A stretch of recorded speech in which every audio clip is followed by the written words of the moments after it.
আসসালামু আলাইকুম প্রিয় দর্শক, যে যেখান থেকে আমার ভিডিওগুলো রেগুলার দেখেন আপনাদের অনেক অনেক ধন্যবাদ। আর আন্তরিকভাবে দুইটা দিন হলে কিন্তু আমি কোনো মার্কেট প্লেসে যেতে পারছি না। অনেকেই বিরক্ত হয়ে এটাও বলেন যে ভাই আপনি আসলে বাজারে যান কবে বা আপনি মানে কাজ করেন কবে, এটা বলেন হয়তো রাগ করে। আমি বুঝতে পারি যে রেগুলার ভিডিও আপলোড না করলে আপনাদের প্রয়োজনীয় জিনিস যদি না পান তাহলে একটু রাগ হওয়ার কথা, এটা ব্যাপার না। তো যাই হোক, আপনারা দেখতে পাচ্ছেন আমার হাতে একটা পাত্র, তো এখানে আছে প্রচুর পরিমাণ ভুট্টা আছে, যেটা আমরা ইংলিশে বলি মেইজ।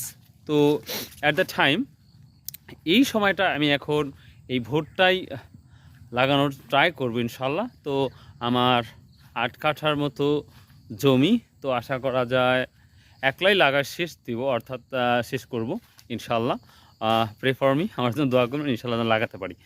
তো এখন আমি যেটা বলার জন্য এই ভিডিওটা করছি, বর্তমান সময় যেটা আমরা অ্যানালাইসিস করে দেখছি বা আপনাদের আজকে একটা ভিডিও দেখাবো, ইন্টারেস্টিং একটা ভিডিও, যে আমাদের এলাকায় এই চলনবিল বিয়াঘাটের এলাকায় কি পরিমাণ রসুন লাগাচ্ছে সেটা আপনাদের সরাসরি কৃষকের সাথে দেখাবো।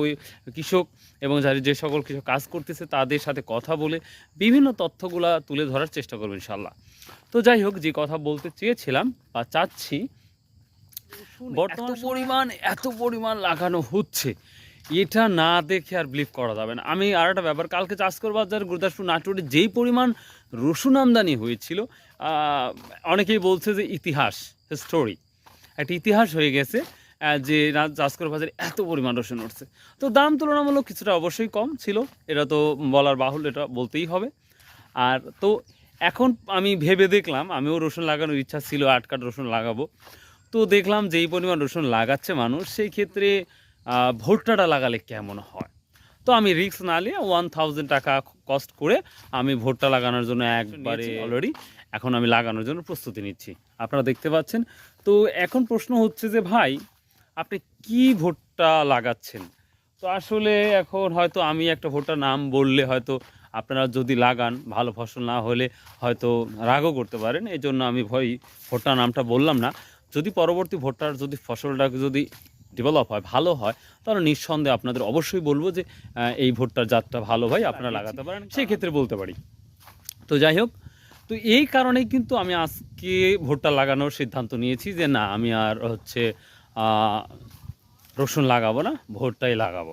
তো দেখা যাক, কারণ যেই মাঠে প্রচুর পরিমাণে, সেই মাঠে আর মানে 500 বিঘা জমি যদি আপনি ফাইন্ড আউট করেন, খোঁজ করেন, সেখানে আমি আপনি মেবি 1 বিঘাও আপনি ভুট্টা পাবেন না। মেবি হয়তো অন্যবাদ কিছু পেতে পারেন, ধান পেতে পারেন, ভুট্টা পাওয়াটা খুব ডিফিকাল্ট ব্যাপার। সো সেই দৃষ্টিকোণ থেকে মনে হচ্ছে যে ভুট্টার দামটা ভালো কিছু হতে পারে।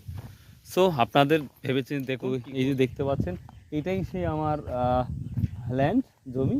তো আমি চেষ্টা করবো ইনশাল্লাহ 2-1 ঘন্টার মধ্যে এই 8 কাঠা জমি লাগিয়ে শেষ করে দেওয়ার চেষ্টা করবো ইনশাল্লাহ। তো এই যে আমি শুরু করবো ইনশাল্লাহ এই মাত্রই, আপনারা অবশ্যই থাকবেন পাশে। তো যে যেখান থেকে দেখছেন অবশ্যই কমেন্ট করবেন ভাই, ভালোবাসবেন, এটাই অনুরোধ থাকবো। বাই, আল্লাহ হাফেজ, আসসালামু আলাইকুম রহমতুল্লাহ।